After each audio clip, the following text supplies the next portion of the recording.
dad worked with his hands a lot. It seems he worked with his hands. You know, he was an electrician. Then he baked cakes and scones. Do you think you inherited working with your hands from, or that's like gifts can be passed down and you also just inherited? It's manifested itself differently, but do you think that's something you inherited from your dad? I think so. I think both my parents, because like even now my mom is late, my dad is there. But then like when I'm talking to my dad, there's always this tones that like sometimes he laughs. I was in Solwezi 2 weeks ago. Yeah. And I drove there by myself. And so he called me and he's like, who are you with? Did you go with your husband? And I said, no. And then he laughed. And he's like, okay, enjoy your trip. Yeah. And then I was just like, he's talking to me like he knows, like, I know whose daughter you are. You know, like, there's like, just sounds like someone I know. Yes. Yeah. So, like, it's always been there. But my mom also, my mom was a teacher. Like, she started primary school and then secondary school. But what she used to do is, like, primary school essentially was like half a day. Or most of teacher is half a day. But she would go to school. At 12, then she'd go to City Market. She would buy groundnuts and then come back, and then she used to fry them in oil. And then she'd package them and then seal them and everything. And then she'd go to school and then she'd sell them to the kids. So, like, even when I had left my job, we'll come back to this. But then, I remember my aunt, my mom's sister, came to me and was like, you're just like your mother. So, like, it's now, like, at a very different level because now I run my own company. Them, it was just like, it's the hustle to add on. So it's like I just inherited both of them.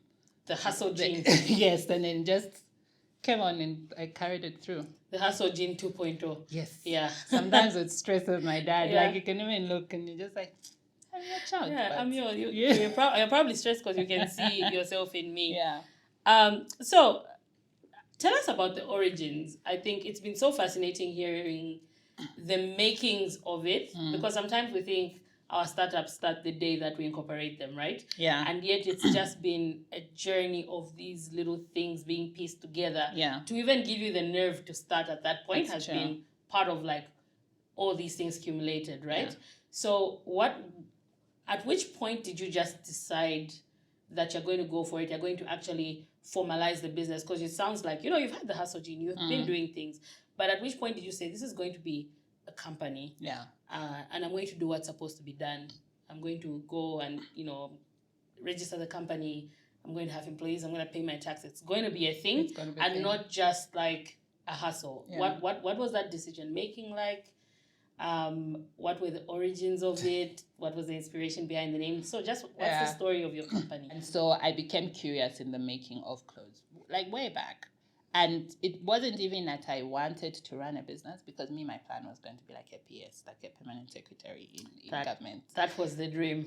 With what are they driving now? GX. It's just... Yeah. Even I saw my life. I even had like a whole plan. And the everything. I saw it. Me, because when I want something, like I put it to paper. So I was just like, okay, I'm here.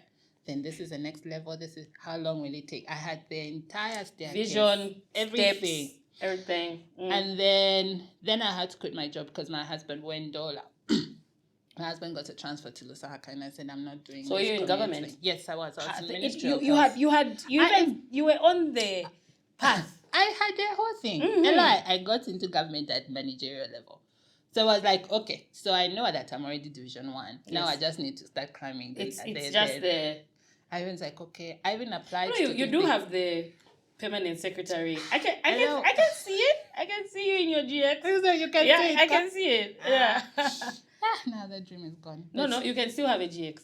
That's yes. Yeah, now the GX dream is still there. Happening. It's just the PS position.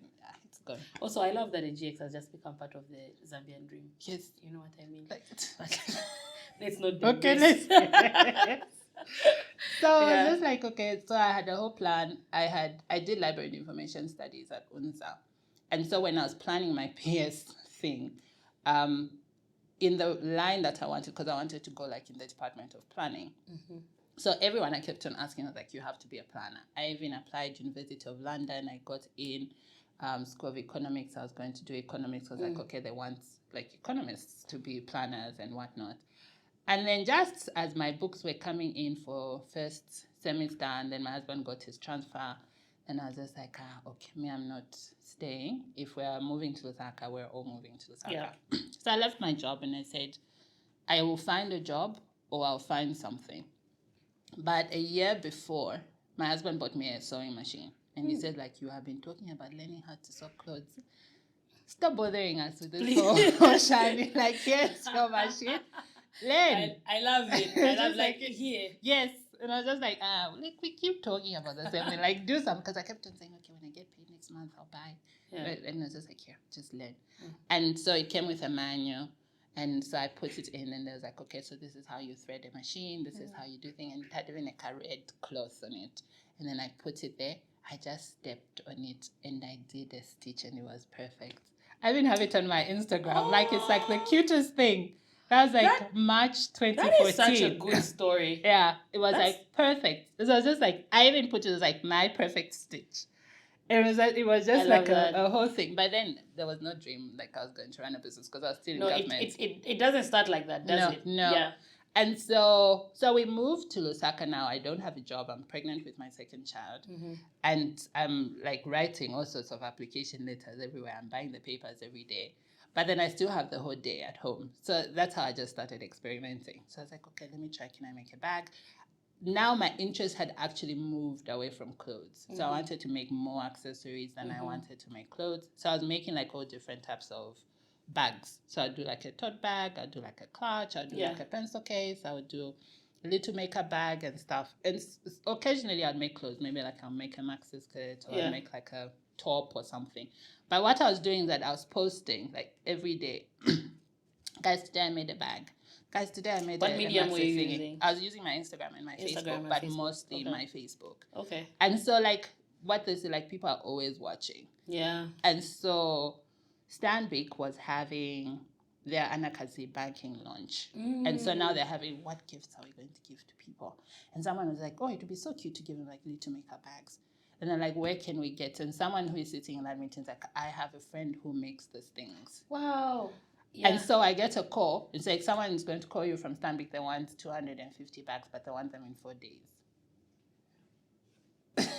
I said, okay. And I go to a wedding and they call me. It's like, hi, we're looking for this. We're launching this. Can you make? And then I just like, yes. The thing is, of course. Yes. I was like, okay. Oh, I have stories about things. I was like, yes. Yeah. Yes. And then you have no idea. No clue. What? A lot of load shedding because it was like 2016. That time when load shedding it was the worst. Yeah. And then, so I was just like, oh, okay. So I go home and then I'm counting the days and I'm just like, I have no idea how this is going to work. So I said, okay, guys, we're turning the living room into a full workshop. So my brother-in-law, you will cut. And then you start cutting this, you place this here, you do this, and then me, I'll just be doing the joining. And I said, okay, but we want to achieve this. I went to Shawarma Market, and I said, I'm looking for a tailor who can sew but on a manual machine, like the choveling ones. And I said, you come to my house, you sit in the garden, and you just be joining. And then power went. So now we were dependent on him. So I was doing the cutting and then he was doing the joining and my brother-in-law was doing the finishing. We managed. They delivered like 2 hours to the event. What? And I was just like, And 400, how many 200? 250. 250? Yes. So even just like the process, like you just created a little factory in your head. Like, okay, yes, here, this one, starting this and everyone. Yeah. It was just like a whole thing. I was just like, okay. And when I was charging them, I did... How much was I getting paid at my government job? And then I said, okay, let me just try if I can charge them the same exact, and then I can see if I can make the same amount of money in a week. Doing this. And then they looked at the quote and they said, yeah, okay. And then they paid me 5,500. And in that moment, you're like, okay. Yeah. And I was like, this could be a thing. And I was just like, okay, fine. So if I can make 5,500 in 1 week and I was making it in a month, maybe I should just consider this as a business. And that's how like even the conversation shifted. Now it wasn't like I'm just making stuff for fun. And even when I was talking to my friends, it became like, where can I learn how to run a business? Yeah. And that's how I found myself at Bongo Hive. Yeah. Because I was just like, everyone is leading me here. So what are we doing? Can I learn? And I was like, yeah. And that's how I even went straight into launch and not the Discover program. Because I was like, I already have a product that I'm making. Now I just want to know how to make it better and at scale. can you do that for me? And then said, yeah. So now let's start working it out. Who is your target market? How do you want to produce this? How do you want to do this? And then they were like, and then the business name. And I said, My Perfect Stitch. Came back. Yeah. And I was like, okay. I stitch stuff. I want to stitch them perfectly. So My Perfect Stitch. Yeah. And I was like, okay. So, and then we went into the whole thing like, okay, this is, you have to incorporate your business. Sole trade, I said, if I'm a sole trader, I'm a customer business. I don't think I want to be a customer business. Like, if I don't have a job, this is going to be my job. This is it. And so we have to create it in such a way that it will actually be a job and it will still get me in the rooms that I would get into if I still had my government job. And that was like my thinking. Smart. And that's how My Perfect Stitch was born. I like it.